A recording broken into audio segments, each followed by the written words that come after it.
안녕하세요. 이학박사 김수인입니다. 자, 오늘은요, 어떤 분이 저한테 질문을 해주셨습니다. 중학교 때 배운 물리 파트 내용이 고등과정의 물리학 1에 어떻게 연결이 되는지를 알고 싶습니다. 라는 질문이 있었습니다. 자, 고등과정은요, 크게 세 단어로 나뉘는데요. 역학, 전자기학, 파동으로 나뉩니다. 자, 그럼 오늘은요, 먼저 역학 파트가 어떻게 중등과정에서 배운 내용이 고등과정 물리학 1으로 연결되는지 이야기하도록 하겠습니다. 근데 이야기하다 보면요, 물리학은 다시 1과 2로 나뉘게 되는데요.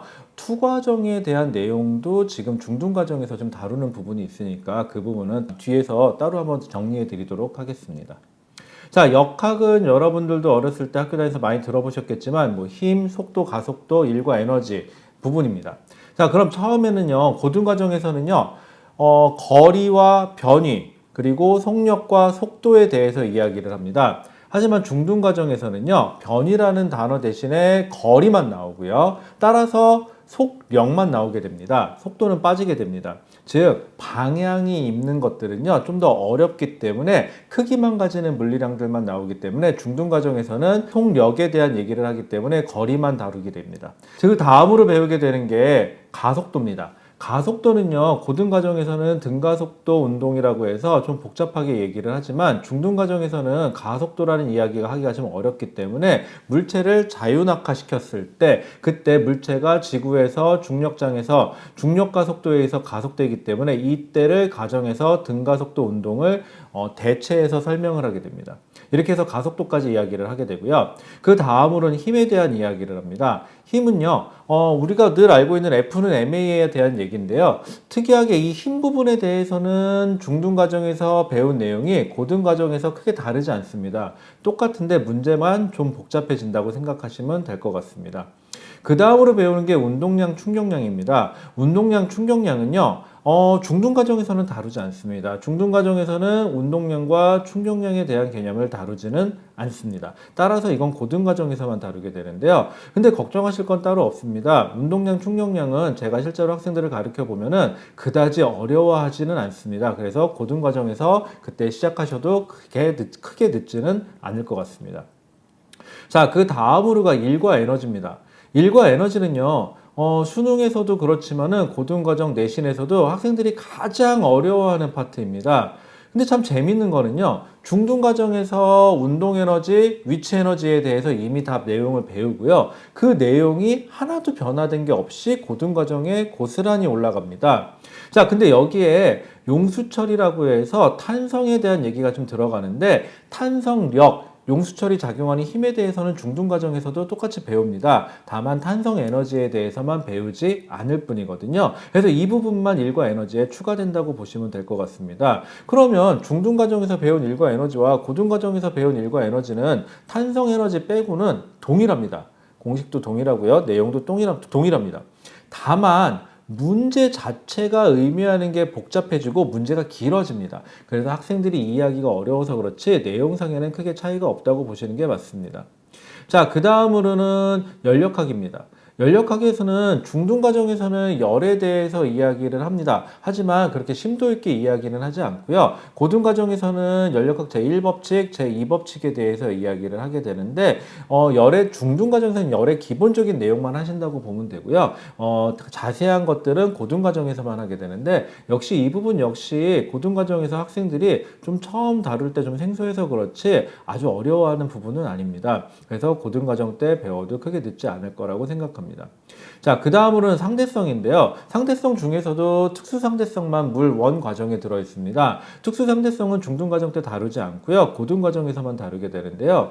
엄밀하게 말하면 이론이기 때문에 학생들에게 그다지 어렵게는 가르치지는 않습니다. 다만 전혀 새로운 얘기를 듣다 보니 학생들이 좀 어려워하는 경향이 있습니다. 그래서 그 부분은 기회가 되신다면 특수상대성은 좀 봐두셔도 좋겠지만 굳이 미리 봐두라고 얘기하실 필요는 없을 것 같고요.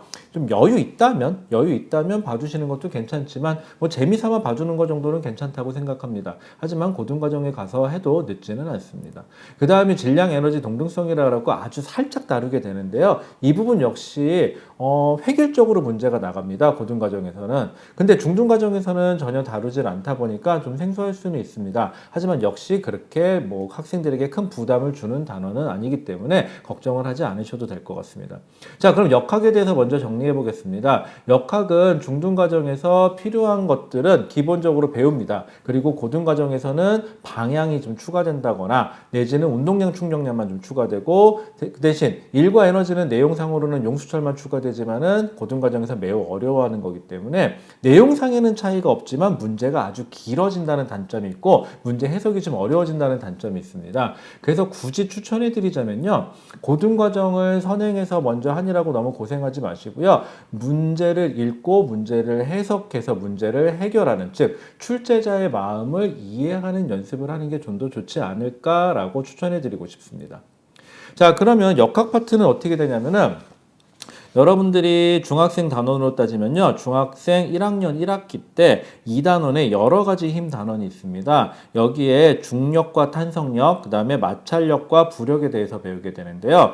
특이한 점은 이 부력 부분은요. 물 원과정이 아니고요. 지금은 물투 과정으로 넘어가 있습니다. 교과 과정이 개편되면서. 그러니까는 너무 그렇게 걱정 안 하셔도 될 것 같고요.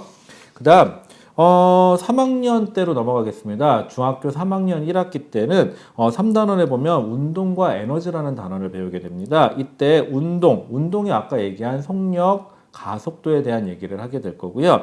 그 다음 그 합으로 일과 에너지를 배우게 되는데 이 일과 에너지가 아까 말씀드렸던 고등과정에서 학생들이 제일 힘들어하는 에너지 단원이 되겠습니다.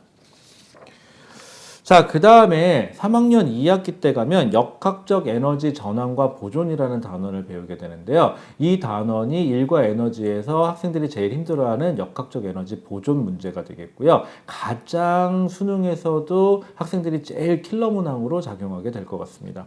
그리고 같은 단원에 전기 에너지의 발생과 전환이라고 되어 있는데요. 이 전기 에너지의 발생과 전환은 전기 파트에서, 전자기 파트에서 고등과정에서 다루게 되니까 이건 좀 이따 다시 이야기하도록 하겠습니다. 자, 그 다음에 2학년 2학기 때로 넘어가겠습니다. 2학년 2학기로 넘어가면은 8단원에 열과 우리의 생활이라는 단원이 있습니다. 여기에 열, 비열과 열팽창이라고 배웁니다. 아까 말씀드렸듯이 중등과정에 대해서 열에 대해서는 기본적으로 이야기합니다. 근데 특이한 점은 비열과 열팽창 이야기를 했는데요. 비열과 열팽창은 현재는 물투 과정에 있다고 생각하시면 될 것 같습니다. 따라서 수능에서 물어만 생각하신다면은 크게 걱정 안 하셔도 될 것 같습니다.